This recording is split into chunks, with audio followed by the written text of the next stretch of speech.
अब देखिए हम लोग कॉम्प्लेक्स नंबर में कॉन्जुगेट की बात कर लिए, अब पढ़ने जा रहे हैं मॉडुलस। मॉडुलस देखो क्या है, तो कॉम्प्लेक्स नंबर का मॉडुलस देखें क्या होता है। मॉडुलस ऑफ कॉम्प्लेक्स नंबर, तो अगर कॉम्प्लेक्स नंबर को आप z लिखें तो उसके मॉडुलस को, जैसे मॉडुलस का जो जनरल रिप्रेजेंटेशन होता है दो वर्टिकल लाइन, तो वैसे यहां भी लिखते हैं। अब देखिए बच्चों मॉड z कैसे लिखा जाता है, समझिए। देखिए अभी चूंकि मैंने आपको ज्योमेट्री तो नहीं पढ़ाई है कॉम्प्लेक्स नंबर की, तो अभी हम बेसिक फॉर्मूले की बात करेंगे, फिर जब ज्योमेट्री पढ़ लेंगे तो और तुम्हें बहुत अच्छा समझ में आएगा कि मॉडुलस का मतलब क्या है।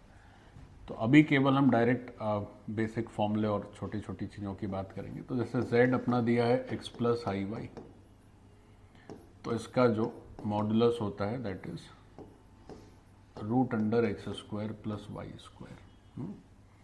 मतलब हमारा जो रियल पार्ट है और जो इमेजिनरी पार्ट है उसका स्क्वायर और रूट, इस तरह से। वैसे मॉड z का ज्योमेट्री के हिसाब से देखें तो चलिए ज्योमेट्री जब करेंगे तब चर्चा करेंगे, अभी क्या। तो ये मॉड z हो गया। अब यहाँ भी दो तीन इंपॉर्टेंट बातें जो हमें ध्यान रखनी चाहिए, है ना। तो जैसे जब हम लोग कॉन्जुगेट पढ़ रहे थे तो 5-6 फॉर्मूले पढ़े थे, तो उसी तरह से यहाँ भी कुछ कुछ बातें। पहली बात यह है कि चाहे आप z का मॉड ले लें या z बार का मॉड ले लें, बराबर ही आएगा। कैसे? देखो अगर हम यहाँ पर z equal to x plus i y लिखें तो z बार करोगे तो x माइनस आई वाई आ जाएगा बच्चों।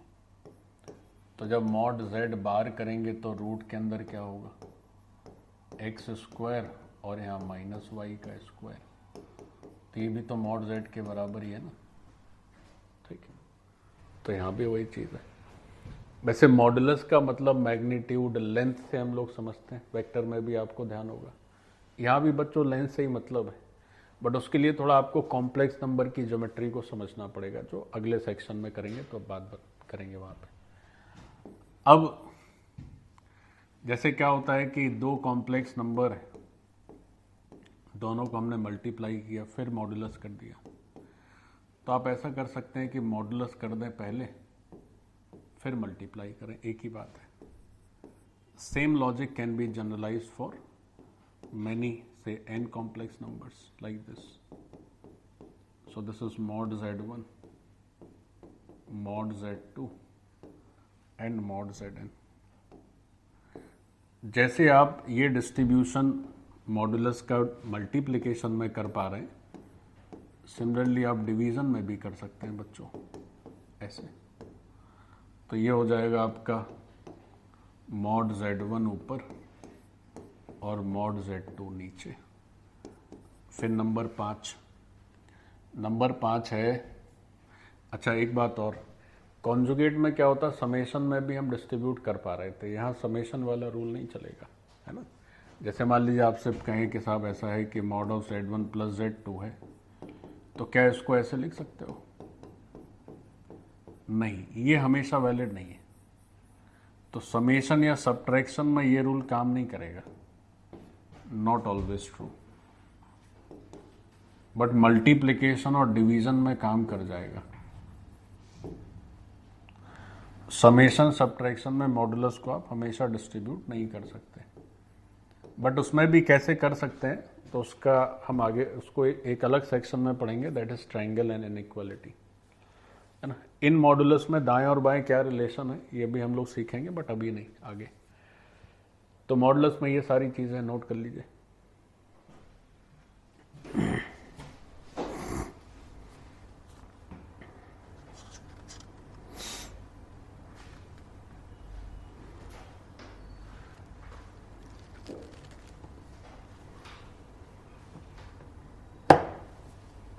हो गया।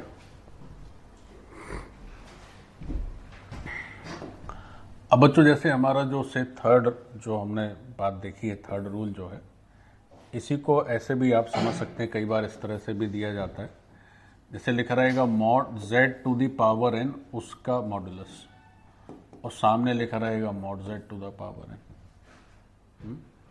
n कोई भी पॉजिटिव इंटीजर है, n belongs to natural number. तो इसका मतलब क्या है, ये भी आसान है समझना। कैसे, इसको आप ऐसे समझ सकते हैं कि z to the power n का मतलब क्या है, n z का मल्टीप्लिकेशन है ना, z को n टाइम्स क्या कर देना है, हमें मल्टीप्लाई कर देना है। तो जब हम z को n टाइम्स मल्टीप्लाई कर देंगे तो सारे मल्टीप्लिकेशन को अलग अलग कर सकते हैं, ऐसे लाइक दिस। तो जो ऊपर लिखा है वही तो नीचे लिखा है, एक ही बात। यह है z to the power n का मॉड, यह है mod z to the power n। अब इसके बाद एक बहुत इंपॉर्टेंट बच्चों रिलेशन है मॉडुलस ऑफ z में, वो देखो क्या है, सातवां।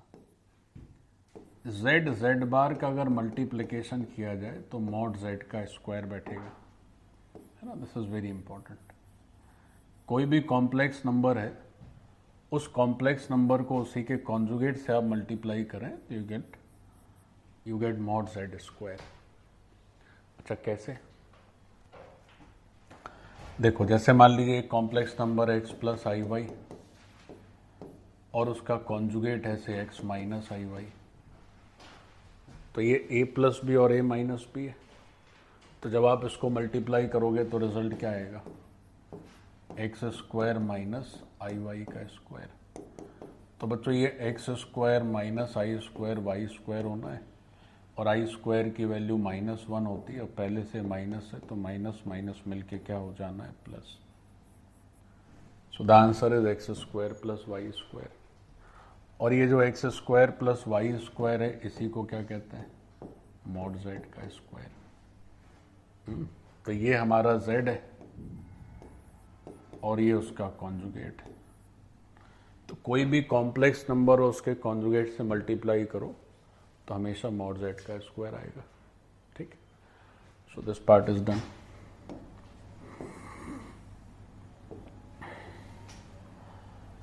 अब और एक फॉर्मूला देखो, 8वां। देखो बच्चों, अगर mod of z1 plus z2 है उसका होल स्क्वायर कर दिया जाए, ये भी सब फॉर्मूले बड़े काम के। अगर mod of z1 plus z2 का स्क्वायर कर दिया जाए तो क्या रिजल्ट आता है, तो रिजल्ट आता है mod of z1 square plus mod of z2 square plus 2 into real part of z1 z2 बार। अच्छा, real part of z1 z2 बार भी लिख सकते हो, और इसी को 2 real part of z1 bar z2 भी लिख सकते हैं आप। दोनों में से कोई भी ऑप्ट कर सकते हैं। अब अगर यहां पर माइनस हो जाए बच्चों तो यहां भी माइनस आ जाएगा। ये वैसे ही मिलता जुलता है, ऐसे a प्लस बी का स्क्वायर करें या a माइनस बी का स्क्वायर करें, a square plus b square तो आना ही, यहाँ पर प्लस 2ab और माइनस 2ab होता है वैसे यहाँ पर। अब ये कैसे प्रकट हो रहा है, इसका थोड़ा मैं आपको प्रूफ सिखाता हूँ कि mod of z1 plus z2 का होल स्क्वायर को आप ऐसा कैसे लिख पा रहे हैं, हम आपको सिखाते हैं, ठीक है। देखो इसका प्रूफ सीखो बच्चों। अब कहने को तो ये है कि सर प्रूफ तो आजकल आते नहीं है ना, बट क्या है कि प्रूफ करने से, सब्जेक्टिव क्वेश्चन करने से आपका एक अच्छा लेवल होता है, आपके सोचने समझने की शक्ति बढ़ती है। तो ये सब करना जरूरी है। तो लेट्स डू द प्रूफ। देखो प्रूफ क्या है, जैसे प्लस वाले से करते हैं तो वैसे ही माइनस वाले का हो जाएगा। जैसे बात चली कि z1 प्लस z2 का होल स्क्वायर है, सर इसको बताइए कैसे क्या होगा। तो अभी थोड़ी देर पहले आप देख रहे हैं कि ये जो है किसी भी z का मॉड करें और उसका स्क्वायर करें तो वो z बार है। तो हम ऐसे सोचते हैं कि एक हमारा कॉम्प्लेक्स नंबर है z1 प्लस z2 और एक है उसका कॉन्जुगेट। तो कॉम्प्लेक्स नंबर में कॉन्जुगेट मल्टीप्लाई करने से मॉड z स्क्वायर बनेगा। अब इसको जरा हैंडल करो, देखो क्या रिजल्ट आएगा। तो Z1 को Z1 के बार के साथ कर दिए, तो Z1 बार।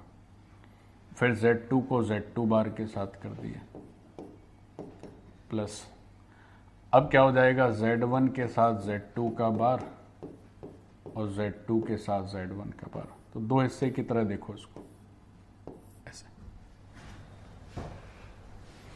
तो दो हिस्से कैसे हैं? दो हिस्से ऐसे हैं बच्चों कि एक हिस्सा ऐसा है, इसमें Z1 कॉम्प्लेक्स नंबर और उसी के कॉन्जुगेट का मल्टीप्लिकेशन, और एक में क्या है, एक में आपका कॉम्प्लेक्स नंबर है और कॉन्जुगेट दूसरा है, Z1 का Z2 बार के साथ या Z2 का Z1 बार के साथ। तो अब जब आप इसको थोड़ा आगे सॉल्व करेंगे, जरा गौर करिए, तो Z1 बार तो मॉड Z1 स्क्वायर हो गया, और Z2 बार मॉड Z2 का स्क्वायर हो जाना है ना। और ये जैसा है वैसे ही रहना है। अब इसका भी थोड़ा अलग से इलाज कर देते हैं। देखो ऐसे यहां कर देते हैं, देखो ध्यान से अगर Z1 बच्चों x1 प्लस आई y1 है और Z2 जो है वो x2 प्लस आई y2 है,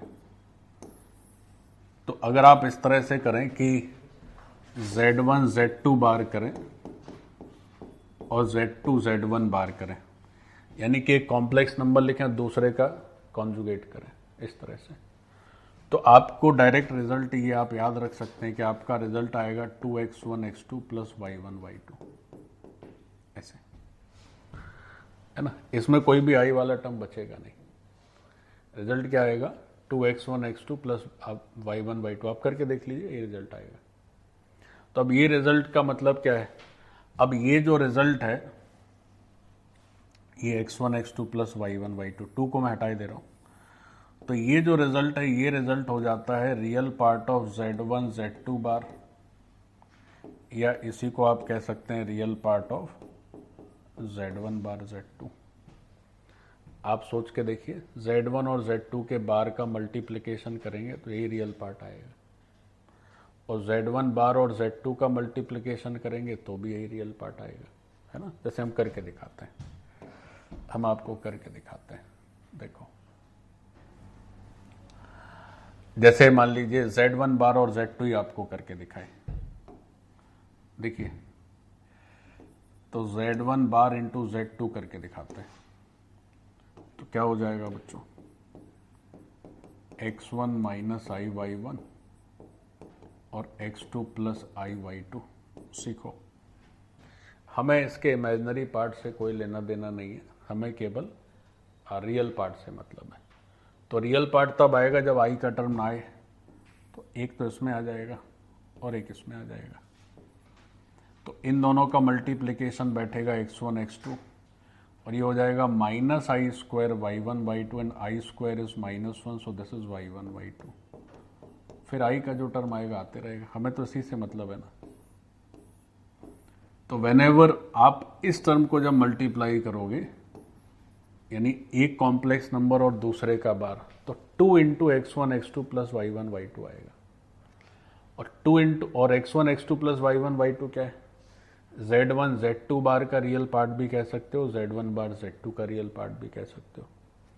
तो वही ऊपर दिख रहा है, देखो ये जो पार्ट है ये क्या है, ये है 2 into real part of Z1 Z2 बार भी लिख सकते हैं आप, या इसी को आप 2 into real part of Z1 bar Z2 भी लिख सकते हैं। आप कोई भी पकड़ सकते हैं, कोई भी पकड़ सकते हैं। तो ये LHS थी बच्चों अपनी, और सामने RHS आ गई, ये पूरी RHS है। तो हमें याद रखना है कि अगर दो कॉम्प्लेक्स नंबर को ऐड कर रहे हैं या सबट्रैक्ट कर रहे हैं, फिर मॉड लगा रहे हैं, फिर होल स्क्वायर कर रहे हैं, तो mod Z1 square plus mod Z2 square, plus है तो प्लस, माइनस है तो माइनस, लाइक दिस, ऐसे करना है। चलो भाई क्वेश्चन करते हैं मॉड का। अब ये क्वेश्चन भी एक बड़ा स्टैंडर्ड क्वेश्चन है, मतलब अगर आप बच्चों कोई भी एक प्रैक्टिस बुक लें, कोई भी एक जनरल जो बुक्स आती हैं जिसमें कॉम्प्लेक्स नंबर दिया रहेगा, तो मुझे लग रहा है ये क्वेश्चन हर बुक में ही रहेगा लगभग, है ना। तो देखो क्या है, तो बढ़िया ठीक ठाक है लेकिन समझने के लिए। तो ऐसा है कि एक रिलेशन हमें दिया है, एक इंफॉर्मेशन है कि बहुत सारे कॉम्प्लेक्स नंबर हैं Z1 से लेके Z2 तक, Zn तक, और इन सभी कॉम्प्लेक्स नंबर का मॉड वैल्यू जो है वो वैल्यू लेते हैं 1। ये सबका मॉड जो है वो 1 है। मॉड ऑफ Z1 से लेकर मॉड ऑफ Zn तक सब 1 है। अच्छा, तो आपको क्या करना है, प्रूफ करना है। एक छोटा सा स्टेटमेंट, प्रूफ क्या करना है, तो प्रूफ ये करना है कि अगर हम Z1 से लेकर Zn तक का समेशन ले लें तो उसका मॉड, और सामने प्रूफ करना है कि 1/Z1 से लेकर 1/Zn तक का समेशन ले लें उसका मॉड। ये दोनों मॉड जो है वो सेम आंसर लेते हैं, ये प्रूफ करना है। तो मैंने बताया कि बहुत रेगुलर क्वेश्चन है, लगभग हर आपको कंटेंट में जरूर मिलेगा, लेकिन शुरुआती लेवल पे समझने के लिए बहुत काम का है ये। कैसे, देखो इसका सॉल्यूशन करते हैं। अब हमें इन दो को बराबर करना है, उसको यूज करना है। तुम ऐसे ही सोचो कि कुछ ऐसा तुम्हारे दिमाग में है कि Z1 और 1/Z1 को रिलेट कर पाओ, ऐसा कुछ है? कुछ रिलेट कर पाओगे तभी ना बात बनेगी। तो कुछ ऐसा मन में आ रहा है। अच्छा, मॉडुलस को बराबर करना है। देखो, जैसे हम मॉड Z1 की बात करें तो मॉड Z1 का स्क्वायर अगर करें तो वो Z1 बार होगा कि नहीं होगा। अच्छा, और मॉड Z1 चूंकि 1 है तो उसका स्क्वायर भी 1 हो जाएगा, तो ये 1 हो गया। तो यहां से एक बात पकड़ में आ गई कि साहब ये जो Z1 है वो 1/Z1 बार है, ऐसे। अच्छा, इस क्वेश्चन में एक बात और समझ लें कि चूंकि ये डिनोमिनेटर में है तो ये अंडरस्टूड है कि Z1, Z2, Zn में कोई भी जीरो नहीं, ठीक है। तो आप नीचे ले जा सकते हैं, तो Z1 हो गया 1/Z1 बार। अब जैसे Z1 1/Z1 बार हो गया, ऐसे सारे हो गए। ऐसे आप Z2 को लिख देंगे 1/Z2 बार, है ना। फिर Zn को लिख देंगे 1/Zn बार, लाइक दिस। तो अब जैसे ये LHS उठाते हैं, तो LHS में क्या है, तो LHS में है Z1, Z2, Z3 से लेकर Zn तक का समेशन है। बच्चों देखो, तो Z1 को आप क्या लिख सकते हैं, 1/Z1 बार। Z2 को लिख सकते हैं 1/Z2 बार, और Zn को क्या लिख सकते हैं, तो आप Zn को लिख सकते हैं 1/Zn बार। हमने सीखा कि अगर हम कॉम्प्लेक्स नंबर्स को ऐड कर दें तो बार को डिस्ट्रीब्यूट भी किया जा सकता है। तो इसको आप ऐसे भी लिख सकते हो, ये सारे कॉम्प्लेक्स नंबर हो गए, उसका कॉन्जुगेट हो गया और उसका मॉड हो गया। अब किसी कॉम्प्लेक्स नंबर के कॉन्जुगेट का मॉड लिखो या कॉम्प्लेक्स नंबर का मॉड लिखो, एक ही बात होती है कि नहीं होती भाई? ये हम समझते हैं कि नहीं समझते हैं कि Z बार का मॉड जो होगा वही किसका मॉड होगा, Z का मॉड होगा। तो अब इसका मॉड आ गया, तो इसको आप मॉड इसका ऊपर वाला बार हटा दीजिए, तो 1/Z1 1/Z2 से लेकर 1/Zn हो जाएगा, ऐसे। तो देखो हमने क्या किया कि मॉड Z1 स्क्वायर लिखा, Z1 बार, तो यहां से Z1 और Z1 बार एक दूसरे के रेसिप्रोकल हो गए। और फिर हमारी जो LHS थी उसको हमने Z मतलब कॉन्जुगेट के फॉर्म में लिख दिया। तो यही तो RHS है, यही तो RHS है। हो गया डन, प्रूफ। एक और बच्चों मॉड का क्वेश्चन करता है।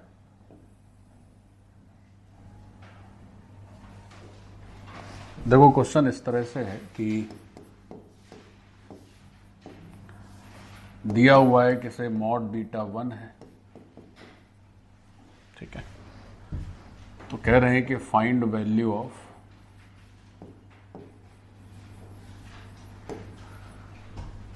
Mod of beta minus alpha 1 minus beta bar alpha. ऐसा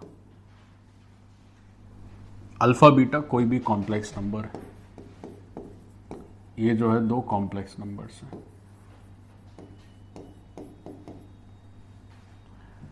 सही लिखा मैंने, beta minus alpha 1 minus alpha bar beta है बच्चों, सही कर लो जरा। नीचे जो है that is 1 minus alpha bar beta है।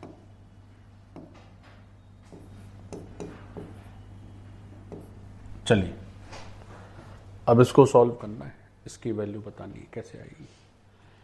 तो देखिए ये क्वेश्चन भी ठीक ठाक है मॉड को समझने के लिए। अब ये भी एक पैटर्न ऐसे बहुत सारे बन सकते हैं। अब देखो इस पैटर्न में क्या है कि आपके पास ज्यादा कुछ इंफॉर्मेशन ही नहीं है और बताना तो अच्छा खासा है। अल्फा के बारे में कुछ पता नहीं, बीटा के बारे में बस इतना ही पता है कि बीटा का जो मॉडुलस है दैट इज 1, और बताना है इसको, तो कैसे होगा ये। तो बच्चों हमेशा इस बात का ध्यान रखें कि किसी भी क्वेश्चन को सॉल्व करने में यही सोचना है कि जो इन्फॉर्मेशन है उसको यूज कैसे करें। अगर क्वेश्चन मतलब एक वैरायटी ऐसी है कि क्वेश्चन देख के आपको सॉल्यूशन दिमाग में आ जाएगा, और अगर आप फर्स्ट टाइम कर रहे हैं, वैसे ये भी आसान ही है बच्चों की, आप बिगिनिंग कर रहे हैं, अभी हम लोग सीख रहे हैं ऐसे मान के चल रहा हूं मैं, तो अब ये उतना स्ट्रेट फॉरवर्ड तो नहीं है। तो अब आपको सोचना होगा कि हमें जानकारी क्या दी है साहब। तो जानकारी के नाम पे तो इतना ही है कि बीटा का मॉड वैल्यू 1, और तो कोई जानकारी नहीं है, और इसकी वैल्यू बतानी है। तो तुम सब बात इस पे थोड़ा सा ध्यान दो कि कुछ ऐसा करो कि इसको यूज कर पाओ यहां। अगर मॉड बीटा 1 इसको यूज कर पाए तो रास्ता खुलेगा आगे, क्योंकि और तो हमारे पास कुछ रास्ता ही नहीं है। तो कुछ ऐसा जुगाड़ लगाओ, ऐसा सोचो कि इसमें मॉड बीटा बनने लगे। कैसे बनेगा? मॉड जो है मल्टीप्लिकेशन और डिवीजन में तो डिस्ट्रीब्यूट होते हैं। बीटा माइनस अल्फा को mod beta minus mod alpha नहीं लिख सकते। जैसे आदित्य बोले कि सर मॉड बीटा कर दीजिए, कैसे कर दें? नहीं कर सकते। तो क्या ऑप्शन है, कैसे किया जाए? हमें मॉड बीटा यूज करना ही है, तो आप ऐसा करो कि इसको कुछ लैम्डा सोचो, ठीक। अब साहब ये हो गया लैम्डा। अब हमें क्या करना है, मॉड बीटा को यूज करना है। तो फिर आपके मन में ये आएगा कि देखिए साहब ऐसा है कि इसमें तो मॉड बीटा बनने का भी कोई स्कोप नजर ही नहीं आ रहा है, लेकिन फिर भी अगर हमें मॉड बीटा बनाना है तो अंदर अगर कुछ बीटा बीटा बार आ जाए, या बीटा बीटा बार ना करके आप ऐसे सोचिए कि अगर हम इसका स्क्वायर कर दें, तब तो सर ने बताया ना कि mod of z1 minus z2 का होल स्क्वायर, तो उसमें आ जाएगा mod z1 square plus mod z2 square. भाई इसको यूज नहीं करोगे तो फिर ये तो बिना काम का हो गया। तो शुरुआत कैसे करोगे, उसी को ना यूज करना है। तो आपको यही करना चाहिए कि आप इसका स्क्वायर कर दें साहब, ऐसे, तो ये लैम्डा स्क्वायर हो जाएगा। तो अगर इसकी वैल्यू नहीं आ पा रही, स्क्वायर की भी वैल्यू आ जाएगी। स्क्वायर मान लीजिए 4 आ गया, तो लैम्डा 2 हो जाएगा, है ना। तो अब देखो एक चीज और कि तो अगर इसको मैं यहां पे लिखूं तो क्या लिखूंगा, तो आप ऐसा तो कर ही सकते हैं कि ऊपर का मॉड अलग कर दीजिए और नीचे का मॉड जो है साहब उसको अलग कर दीजिए ऐसे। अब ऊपर का मॉड है तो उसका स्क्वायर तो क्या हो जाएगी वैल्यू, तो मॉड बीटा का स्क्वायर मॉड अल्फा का स्क्वायर -2 बीटा अल्फा बार ऐसे लिख दो, और नीचे करोगे तो 1 plus mod of alpha bar beta का स्क्वायर -2, गलत कर दिया ना, टू रियल पार्ट ऑफ लिखना था, तो 2 into real part of Z1 Z2 बार, तो बीटा अल्फा बार कर दीजिए। चलिए यहां पर क्या है, 2 इंटू रियल पार्ट ऑफ ये इंटू इसका बार कर दीजिए, तो यहां भी अल्फा बार बीटा ही आएगा। बच्चों सीखो यहां पर जो Z1 है वो क्या है 1, और दूसरा कॉम्प्लेक्स नंबर Z2 क्या है अल्फा बार बीटा। तो हमने क्या लिखा है, रियल पार्ट ऑफ Z2 बार। भाई Z1 Z2 बार लिखो या Z2 Z1 बार लिखो, एक ही बात है। तो ये दरअसल अगर इसको Z2 और इसको Z1 माना जाए तो ये नंबर क्या है, ये नंबर है Z2 Z1 बार ऐसे। अब ये ऊपर नीचे सेम ही तो दिख रहा है, देखो कैसे। बच्चों क्वेश्चन में मॉड बीटा की वैल्यू 1 दे रखी है, तो अगर मॉड बीटा 1 दिया, अगर आप गौर से देखें ये वाला जो हिस्सा देखें तो ये हिस्सा क्या है, तो ये हिस्सा दो कॉम्प्लेक्स नंबर का मल्टीप्लिकेशन है, तो दोनों के मॉड सेपरेट हो जाएंगे ऐसे। अब दोनों के मॉड सेपरेट हो गए तो दोनों का अलग अलग स्क्वायर, और उसमें भी बीटा इसका मॉड उसका स्क्वायर 1 है, अल्फा बार करो या अल्फा करो एक ही बात है। और ऊपर अगर देख लो तो ये भी क्या है, मॉड बीटा स्क्वायर 1 ही है। तो अगर गौर से देखो तो 1 plus mod alpha square -2 real beta alpha bar, वही तो नीचे भी लिखा हुआ है। 1 प्लस ये पूरा हिस्सा तो कितना हो गया, मॉड अल्फा स्क्वायर ही तो हो गया। तो फर्स्ट सेकंड थर्ड सब सेम ही, तो ये सब क्या हो गया, कैंसिल हो गया आपस में, 1 आंसर। जो नीचे है सो ऊपर है, जो नीचे है सो ऊपर है, तो numerator denominator to get cancelled. नीचे ऊपर वाला समझे, देखो मॉड बीटा स्क्वायर 1, यहाँ भी 1, यहाँ मॉड अल्फा स्क्वायर और ये भी मॉड अल्फा स्क्वायर, जो यहाँ वो यहाँ 1 हो गया। चलिए सो दैट्स इट, तो आज की सभा समाप्त करते हैं।